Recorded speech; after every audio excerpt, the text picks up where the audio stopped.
Assalamualaikum warahmatullahi wabarakatuh. Perkenalkan, nama saya Eka Mauliza dengan NIM 1907030006. Di sini saya akan mencoba menjawab beberapa pertanyaan final dari Bapak Ilham Zulfahmi MSI dengan MK Oceanografi. Untuk soal yang pertama, uraikan secara detail teknik budidaya alga laut. Jawabannya adalah budidaya alga laut dapat dilakukan dalam 3 metode. Penanaman berdasarkan posisi tanaman terhadap dasar perairan. Ketiga budidaya tersebut adalah yang pertama ada metode dasar. Penanaman dengan metode ini dilakukan dengan mengikat bibit tanaman yang telah dipotong pada kurang atau belok semen kemudian disebar pada dasar perairan.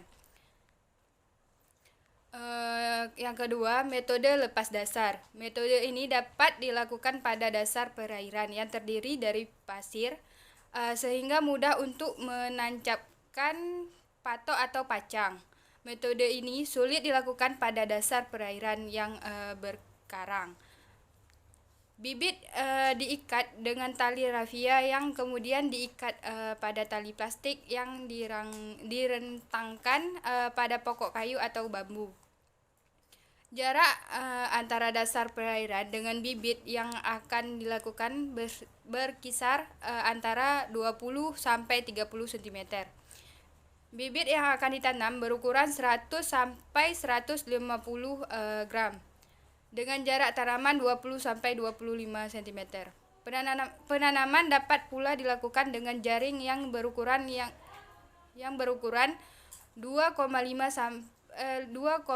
kali 5 meter dengan lebar mata 25 sampai 30 cm. Untuk metode yang ketiga, metode apung. Metode ini cocok untuk perairan dengan dasar perairan yang berkembang dan pergerakan airnya didominasi oleh ombak. Penanaman menggunakan rakit dari bambu sedang dengan ukuran tiap rakit bervariasi tergantung dari ketersediaan material. Tetapi umumnya 2,5 kali 5 meter untuk memudahkan pemeliharaan. Pada dasar metode ini sama dengan metode lepas dasar, hanya posisi tanaman terapung di permukaan mengikuti gerakan pasang surut. Kemudian soal yang kedua, jelaskan apakah faktor lingkungan dapat mempengaruhi pertumbuhan alga laut. Jawabannya adalah pertumbuhan alga laut dapat dipengaruhi oleh faktor eksternal seperti faktor lingkungan. Faktor lingkungan yang mempengaruhi laju pertumbuhan alga diantaranya adalah suhu, cahaya, pH, dan konsentrasi elemen-elemen esensial atau nutrien yang dipakai untuk fotosintesis.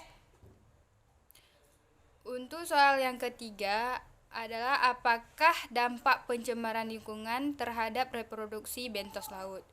Jawabannya adalah dampak yang pertama adalah menurunnya jumlah reproduksi bentos. Jika suatu lingkungan tercemar, maka jumlah reproduksi bentos tersebut akan menurun dengan sendirinya.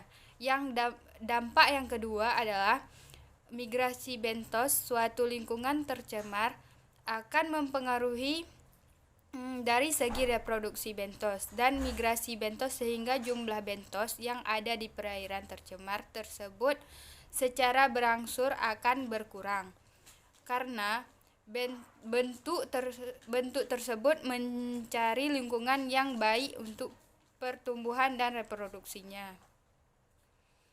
Soal yang nomor 4, faktor apa saja yang perlu diperhatikan dalam mengembangkan ekowisata pesisir? Jawabannya adalah faktor yang pertama faktor lingkungan, faktor sosial budaya, yang ketiga faktor pendidikan, keempat faktor ekonomi, yang kelima faktor kelembagaan, yang keenam faktor keamanan,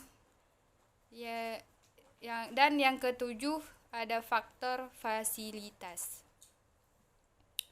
Soal yang kelima, jelaskan salah satu contoh aktivitas konservasi yang dapat meningkatkan masyarakat di sekitar.